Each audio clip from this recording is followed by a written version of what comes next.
नमस्कार दोस्तों, स्वागत है आपका सीएस टारगेट चैनल पे।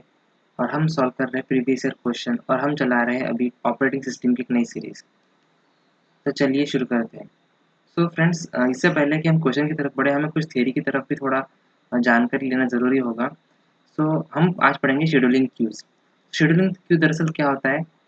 दरअसल अगर कहीं भी किसी भी जगह पर आप बेसिक लाइफ में भी देखते हैं, अगर बहुत सी ज़्यादा भीड़ जमा हो जाती है या फिर बहुत ज़्यादा हमारे पास कोई क्वांटिटी में चीज़ होती है, तो हम उसे क्या करते हैं, हम बेसिकली उसे क्यू में अरेंज कर देते हैं। फॉर एग्जांपल अगर आप देखेंगे कि कोरोना समय के वक्त भी हमारे पास जब बहुत ज़्यादा लोग एक समय पे नहीं लग पाते थे, तो दुकान के बाहर अपने आप से लाइन बनना शुरू हो जाती थी।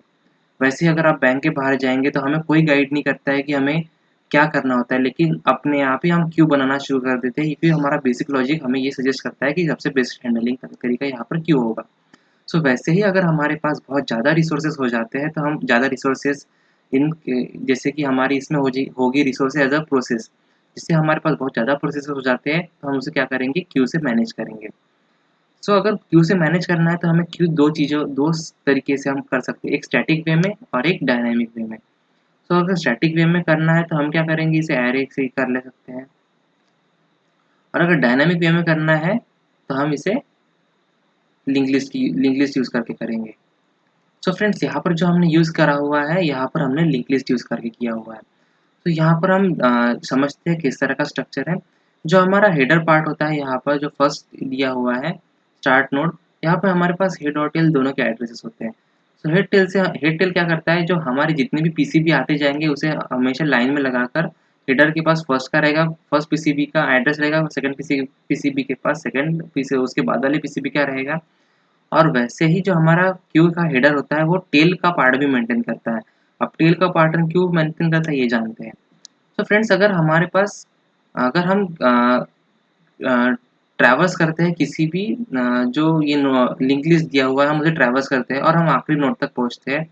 और अगर अ, बीच में ऐसा हो जाता है कि जो हमारा लिंक लिस्ट है वो टूट जाता है और हम आखिरी नोड तक ना पहुंचते हैं, किसी दूसरे नोड पर डाइवर्ट हो जाते हैं, तो क्या हो जाएगा, हमारा जो लास्ट नोड का एड्रेस रहेगा और जो हमारे पास टेल में दिया हुआ एड्रेस रहेगा वो बिल्कुल भी मैच नहीं करेगा। सो इससे हमें क्या पता चल जाता है कि हमारा जो लिंक लिस्ट है उसके बीच में कुछ गड़बड़ हो गया है और अभी हमें सही तरीके से जो है लिंक लिस्ट मिला नहीं है। इसका अगर रियल लाइफ में एग्जांपल देखें, तो जैसे कि हमारा ट्रेन का डिब्बा होता है, जिसमें हमारा लास्ट में एक जो होता है वो गार्ड का डिब्बा होता है, जो कि ये ध्यान रखता है कि हमारी जो पूरी ट्रेन है जो सही सलामत बिल्कुल एक स्टेशन से दूसरे स्टेशन तक पहुंच जाती है कि नहीं जाती है। सो ये था हमारा टेल का पार्ट। सो वैसे ही हमारे पास जो हमने यूज़ किया हुआ है ये है रेडी क्यू। अब रेडी क्यू कहाँ पर होती है, बढ़ते हैं डायग्राम की तरफ। यहाँ पर देखिए, यहाँ पर हमारे पास रेडी बना हुआ है, ready state. So ready state जो होता है वो रेडी क्यू मेंटेन करता है। अब रेडी क्यू क्यों मेंटेन करता है, क्योंकि क्या होता है, हमारे पास कई सारे प्रोसेसेस एक साथ तैयार होते हैं रन करने के लिए। सो हमें एक क्यू को उसमें मेंटेन करना बहुत ज़्यादा ज़रूरी हो जाता है। अब देखते हैं कि रेडी क्यू में क्या होता है, जो सेम चीज़ होगी यहाँ पर ये जो काम करेगी वो बस रेडी स्टेट के लिए काम करेगी। अगर यहाँ पर हम देखेंगे कि definition the processes that are residing in main memory and are ready to execute are kept on the list called the ready queue and they are generally stored in the link list. यही हमने चीज़ अभी देखी हुई है, ठीक है। सो अभी बढ़ते हैं हमारे नेक्स्ट पार्ट की तरफ, जो होता है हमारा शेड्यूलर। सो फ्रेंड्स, हमारे पास 3 तरह के शेड्यूलर्स होते हैं।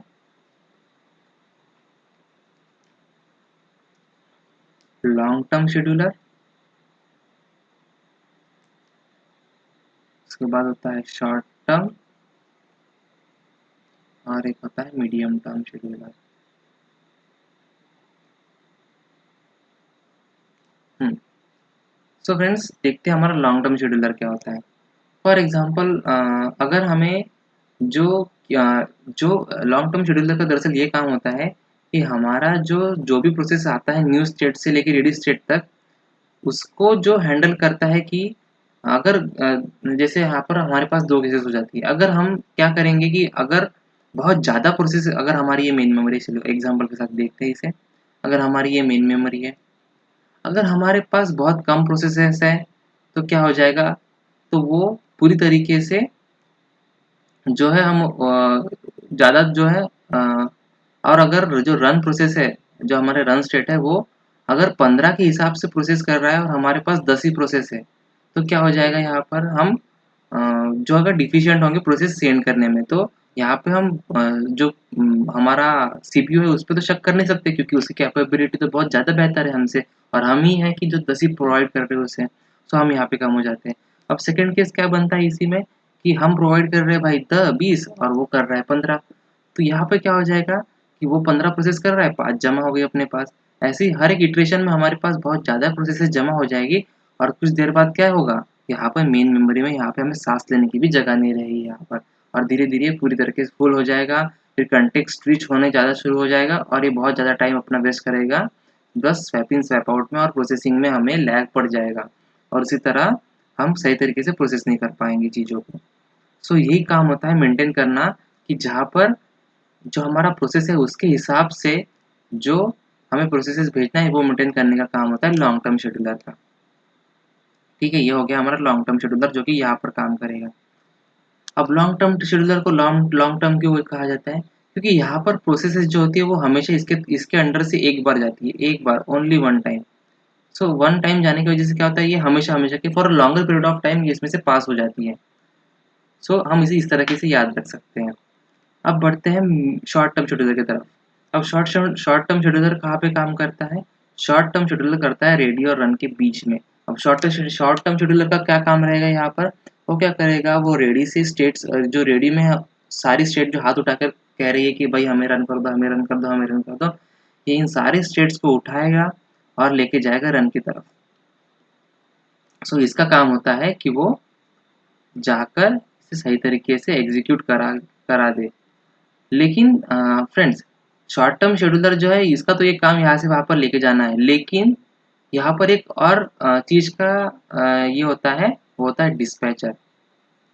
अब डिस्पैचर क्या करता है, अब आपको ये तो उसने गाइड कर दिया कि आपको रेडी से लेके रन पे जाना है, लेकिन जो सारी चीज़ें रहेगी, जैसे कि हमारा जो पुराना प्रोसेसिंग हो रहा जो P1 है और जो नया आने वाला P2 है, सो कि वो क्या करेगा, जो P1 का पीसीबी रहेगा, जो P1 का पीसीबी रहेगा उसमें सारा डेटा लोड कर देगा, उसका जो सारी इंफॉर्मेशन उसके अंदर खुद लोड कर देगा, और जो P2 आएगा उसका सीपीयू के अंदर लोड करने का काम किसका होता है, डिस्पैचर।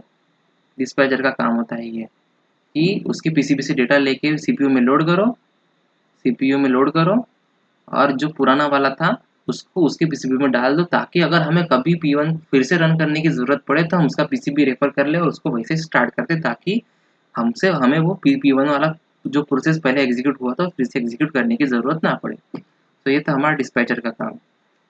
सो यहाँ पर अगर आपको जो डिस्पैचर का अगर आपको किसी रियल लाइफ से आपको एग्जाम्पल रिलेट करना है, तो आप कह सकते हैं कि अगर आपको किसी अपने किसी भी प्रॉपर्टी का, जायदाद का, अगर जो भी है हमारा, उसका अगर कभी ये चाहिए होता है, तो कोर्ट तो हमें ऑर्डर दे के दे देती है, हम पूरा रजिस्ट्री वगैरह करा के सब ले तो लेते हैं, लेकिन अगर कोई आदमी उसे पहले से ही लेकर बैठा हुआ है और वो दे नहीं रहा है तुम्हें, तो जो हमारा जो साथ बॉस चलता है, हमारा कोई क्या कहते हैं डॉन टाइप जो साथ ही चलता है हमारा, वो होता है डिस्पैचर। वो कहता है कि भाई मैं दिलाऊंगा, मैं देखता हूँ कि कौन देता है, ऐसा वैसा बोलने वाला हमारा डिस्पैचर होता है।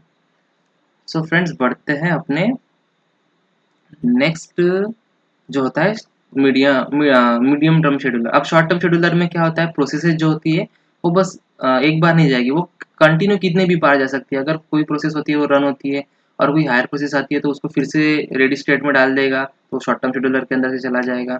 और अगर वो वेट में जाके, रेडी में जाके फिर से रन में जाता है तो फिर से शॉर्ट टर्म शेड्यूलर की तरफ जाएगा। तो यहाँ पर शॉर्ट टाइम पीरियड के लिए जो होता है, कोई भी प्रोसेस शॉर्ट टर्म शेड्यूलर के अंदर से चले जाता है। ठीक है, अब होता है मीडियम टर्म शेड्यूलर। अब मीडियम टर्म शेड्यूलर का काम क्या होता है, जैसे कि मेन मेमोरी के अंदर भी अगर आप देखते हैं तो कई बार क्या हो जाएगा कि बहुत सारी प्रोसेसेस जमा हो जाएगी। सो मीडियम टर्म शेड्यूलर का काम होता है कि उन प्रोसेसेस को कुछ देर के लिए सस्पेंड करके बाहर डाले और फिर से उसे अंदर लाए। सो ये होता है मीडियम टर्म शेड्यूलर का काम। ठीक है, सो यही था हमारा कुछ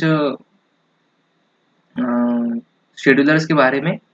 तो बढ़ते हैं अपने अगले चीज की तरफ, जो होता है हमारा question, a special software that is used to create a job queue is called as. इसका सिंपल सा आंसर जो है हमारा स्कूलर है, ये हमारे जो पिछला पढ़ा हुआ कंसेप्ट उससे रिलेट नहीं कर रहा है, लेकिन ये हमें पिछले जो पढ़े हुए कंसेप्ट है उसकी याद जरूर दिलाएगा। A special software that is used to create a job queue is called, अरे ये तो बिल्कुल रिपीट क्वेश्चन हो चुका है, ये 2011, ओके मैंने ये रिपीट कर दिया, कोई प्रॉब्लम नहीं, हमें अगली बार में इसका ध्यान रख लूँगा। ओके, हाँ। सो फ्रेंड्स अब देखते हैं कंटेक्स्ट स्विच क्या होता है। ये जो हमारा डायग्राम है बिल्कुल कंटेक्स्ट स्विच का है, इसे समझते हैं कि कैसा होता है ये बिल्कुल आसान प्रोसेस है, इसे हमें कोई घबराने की ज़रूरत नहीं है और कभी भी डरने की ज़रूरत नहीं कि क्या होता है कंटेक्स्ट स्विच, ये कोई रॉकेट साइंस नहीं, बिल्कुल सिंपल सा लॉजिक के बेस पर है। अब देख लीजिए आप यहाँ पर कि हमारा एक प्रोसेस रन हो रहा है, एक प्रोसेस P1 जो है वो ऑलरेडी रन हो रहा है और यहाँ पर हमें सॉरी, जो प्रोसेस P0 है वो एक रन हो रहा है, ठीक है। सो सो P0 जो हमारा प्रोसेस अगर वो रन हो रहा है तो उसका हमारे पास कुछ ना कुछ डेटा होगा। और अभी क्या होता है, एक इंटरप्ट आता है किसके तरफ से, प्रोसेस 1 की तरफ से। अब प्रोसेस 1 कह रहा है कि भाई हमें रन करने दो, प्रोसेस P0 कर रहा है कि हम तो पहले ही रन कर रहे हैं। तो हम क्या करेंगे यहाँ पर, अगर P1 की प्रायोरिटी ज़्यादा है और हमें उसके रन करना ही है, तो हम क्या करेंगे, जो PCB 0 का जो डेटा है वो जो PCB है, सॉरी प्रोसेस 0 है उसका जो PCB होगा, उसका जो डेटा रहेगा, प्रोसेस P0 का जो डेटा रहेगा वो पीसीबी में हम क्या कर लेंगे, उसका डेटा लोड कर लेंगे। और जो हमारा नया प्रोसेस P1 आ रहा है उसको एग्जीक्यूट करना है अभी हमें, तो उसका जो डेटा रहेगा वो किसमें, वो हमारा जाएगा CPU में, लोड होगा उसके। वो भी कहाँ से होगा, वो प्रोसेस से नहीं होगा, क्योंकि सारी चीज़ें जो मेंटेन करता है वो कौन करता है, वो पीसीबी करता है। तो पीसीबी 1 से जो डेटा होगा पूरा ऑपरेटिंग सिस्टम में या फिर सॉरी ऑपरेटिंग सिस्टम में CPU में चला जाएगा और लोड होकर एग्जीक्यूट करना शुरू कर देगा। तो ये सब चीज़ें होती है कंटेक्स्ट स्विच में। सो जो पीसीबी का जो डेटा है उसको वापस उधर स्टोर करना और सॉरी P0 का जो डेटा है वो वापस स्टोर करना, P1 का लोड करना, ये सब चीज़ें होती है इस पूरा कंटेक्स्ट स्विच में। तो ये हम कंप्लीट सिंपल डायग्राम से समझ जाते हैं और ये प्रोसेस चल रहा है हमारा एग्जीक्यूटिंग का, ठीक है। सो फ्रेंड्स यही कुछ चीज़ें हमने आज पढ़ी है। हमारे आज के टॉपिक जो कवर किया हमने वो था एक शेड्यूलिंग क्यूज, शेड्यूलर्स और कुछ क्वेश्चंस देखे, और साथ ही साथ हमने देखा कि क्या होता है कंटेक्स्ट स्विच। सो फ्रेंड्स ऐसे ही कुछ इन्फॉर्मेशन और क्वेश्चन के लिए हमारे साथ जुड़े रहें, सब्सक्राइब करें, धन्यवाद।